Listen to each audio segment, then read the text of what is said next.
Shalom. Thanks for joining me. I'm reading from Matthew chapter 7. This will be verses 1 through 6 in this video. This is part of the Sermon on the Mount. The main goal of the Sermon on the Mount, if you recall from previous videos, is based on Matthew chapter 5, verse 20, where Jesus said, "Your righteousness must exceed the righteousness of the scribes and the Pharisees."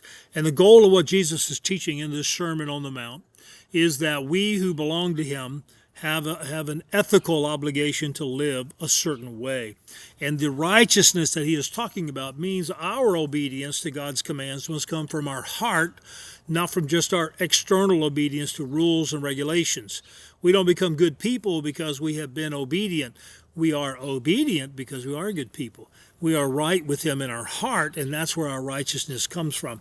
And so here in this chapter, he's talking about the difference between critical, fault-finding judgmentalism of another person versus being discerning and knowing who you should have in your life and who you should not have in your life. There's a difference there in that. Take a look at this in verse 1. "Do not judge, or you too will be judged. For in the same way you judge others, you will be judged. And with the measure you use, it will be measured to you. Why do you look at the speck of sawdust in your brother's eye and pay no attention to the plank in your own eye? How can you say to your brother, 'Let me take the speck out of your eye,' when all the time there is a plank in your own eye? You hypocrite! First take the plank out of your own eye, and then you will see clearly to remove the speck from your brother's eye. Do not give dogs what is sacred. Do not throw your pearls to pigs. If you do, they may trample them under their feet and turn and tear you to pieces." Interesting. Now, in the Greek, the word judge, in that first part, judge not, is the word krinete. And it is a root word. If you do the etymology of the word critical or criticizing, then this is actually the root word for that. This is the word from which that word critical or criticizing comes from.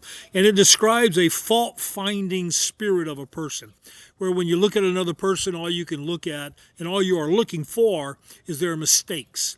You're looking for their faults. You're looking for their defects. You're looking for how inadequate they are. They can never please you because they never do something good enough. No matter how good they are, there's always something about them that you find that isn't good enough, that is wrong.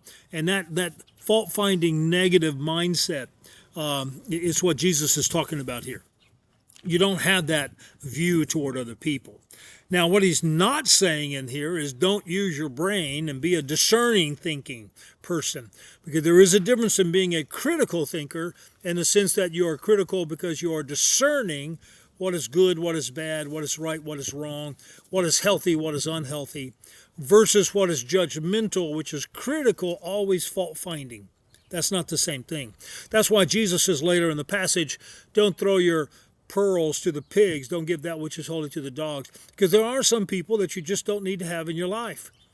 There are some people that you need to have critical thinking with, you need to have discernment with, and have those people not be a part of your life.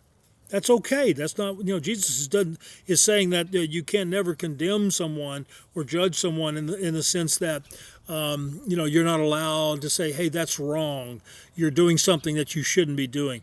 There is a difference between recognizing moral righteousness and moral goodness versus just being a fault finder and never being able to be pleased by someone because they're never good enough for you. This is what Jesus is talking about here in this chapter.